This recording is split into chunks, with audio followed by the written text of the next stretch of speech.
We are now on the TeePee trail. It's named after a hunter's teepee that used, well, it's still on the trail. It's about midway. If you're heading north, it'll be on the right side.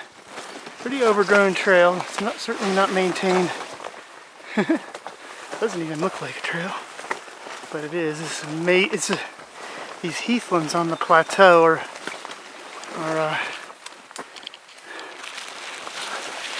very thick. I'm not sure. Yeah, I guess this is still the trail. It's beautiful here, though.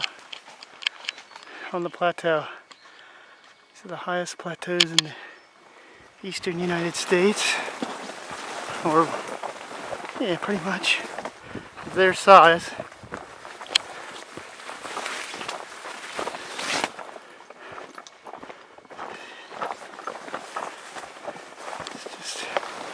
If you look at satellite photos, it's just heaths and spruce for quite a ways up here. A lot of it.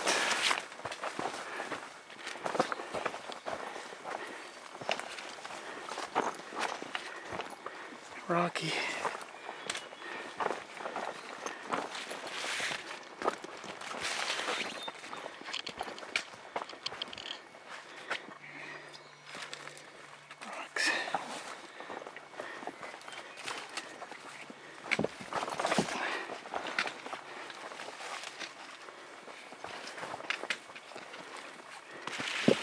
Kind of another legendary trail here for just being so difficult to find and follow.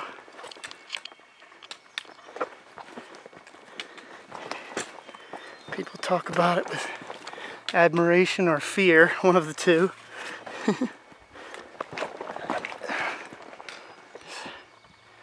This plateau here, these rocks here, are part of a bigger rock field that you don't see on the trail. Pretty sure.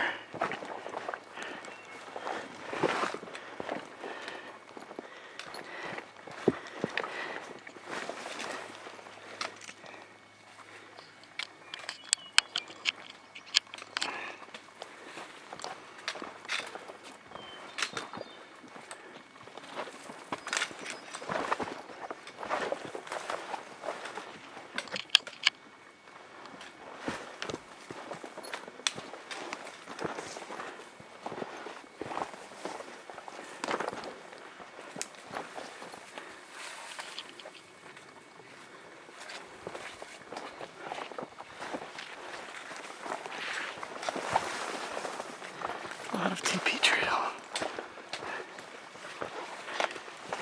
Whoops, you're caught on it, I'll free you. There you go, you're free.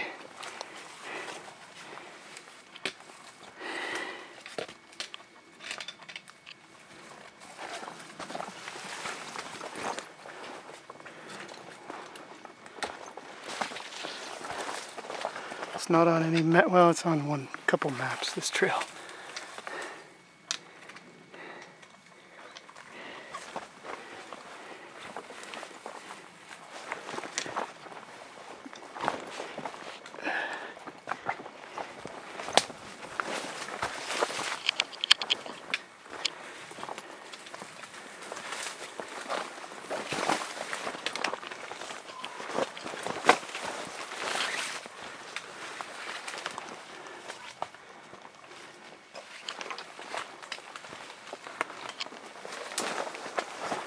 It gets boggy in here.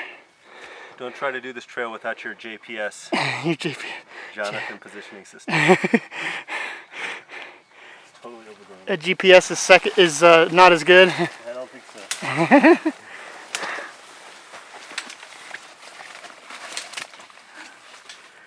so. I've gotten confused back here off the wrong side trail once. I think it was because I was tired, and when you're tired up here, you don't think. On a backpack, you don't think as clearly.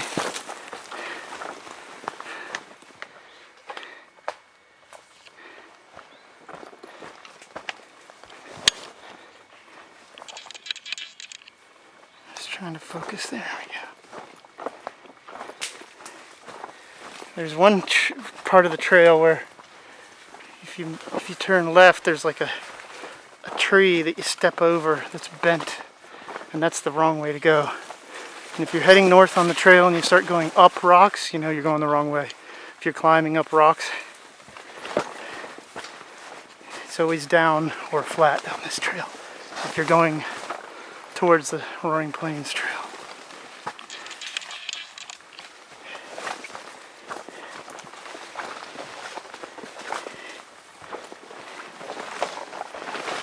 The beginning of the trail on the rim, canyon rim, is now a campsite, and there's no cairn visible at the campsite.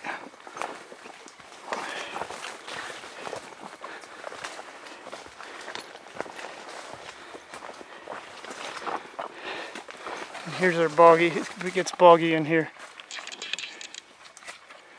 This is one of the highest bogs in West Virginia. Not quite the highest. There's another one on Roaring Plains.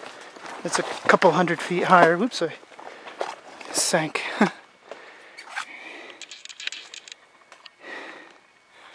I'm not sure. Let's see if this is the right way. I guess it is. We'll find out soon enough.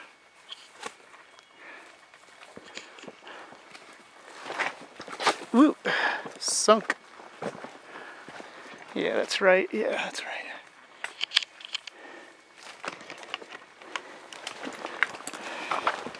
I have no hands free here. I got one hand holding my tripod and the other one with the camera.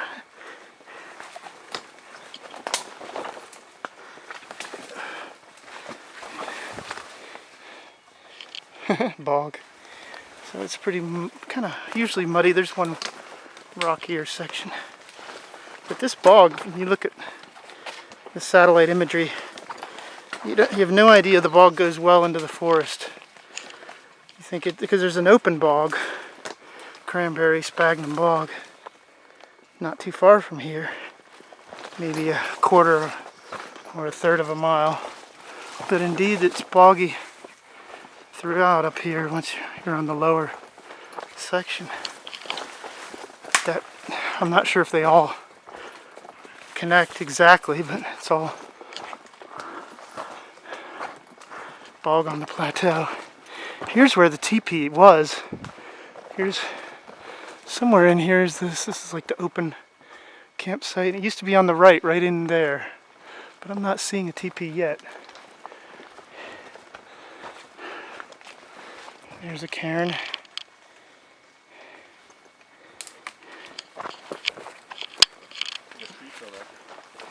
Oh yeah. Might be up ahead. I think there are two little campsite areas.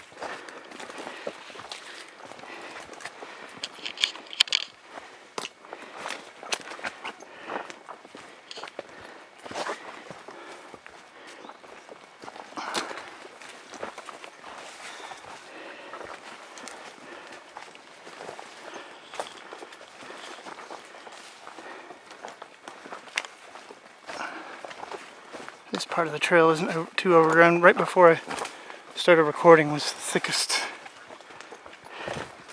Should be left here.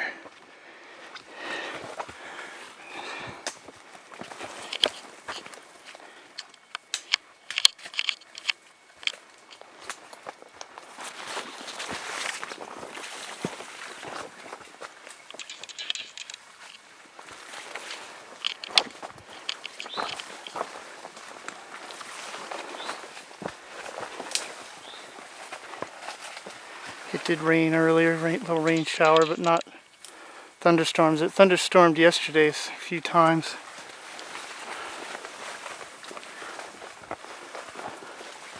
But no torrential downpour yesterday, just a good rain.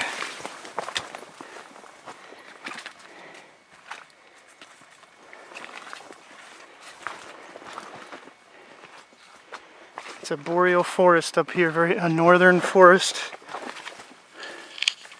in the mid-Atlantic of the United States. They're quite unusual, rare. Here's the sun's coming out.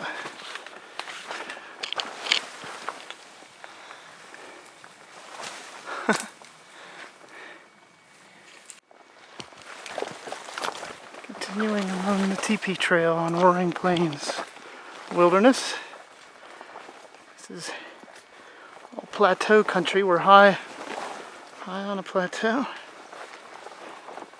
It gets more open on this part of the trail.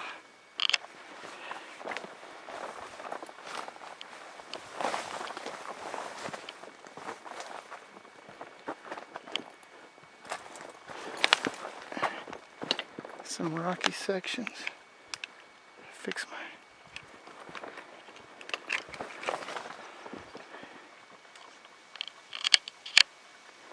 cairns here.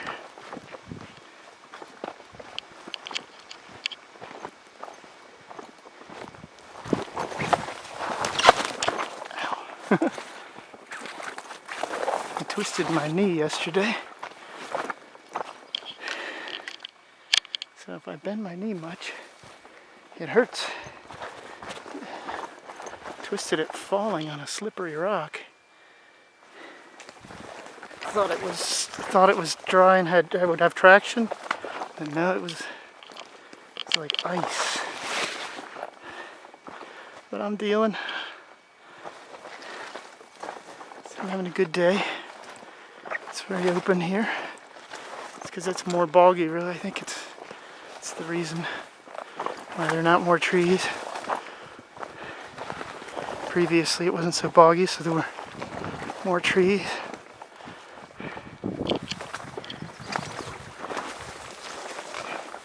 But also there's a very short growing season here. And there's also little minimal topsoil up here. It's a rock field.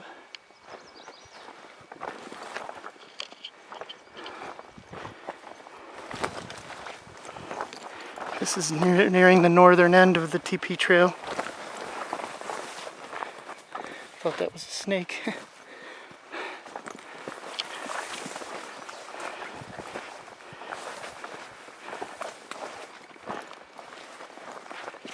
It's beautiful up here, huh?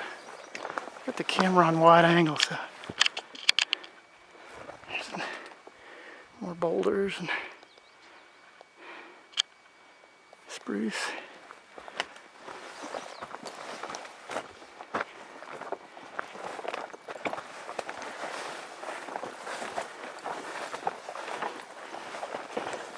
It's just about the end of the trail. And it meets up with an old railroad grade from 100 years ago when they logged all this. It take hundreds of years for this to recover. No telling how open it was before the logging. It may have been open, have parts open.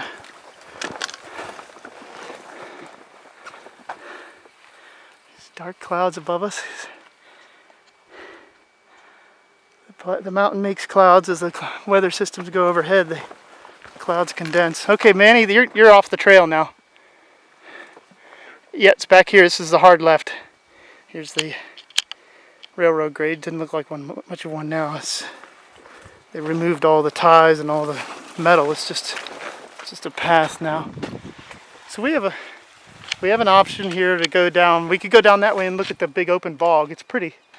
Or we can just go back up this way to the Roaring Plains Trail. Well, you told me, there's footprints down there too. Yeah. I wasn't the first one to do that. Yeah. So this is the end of the TeePee Trail here? Right here, yeah. I mean, you could say this is continuation of the TeePee until we get to the Roaring Plains. What does this mean? That's the beginning. That just marks the trail. It's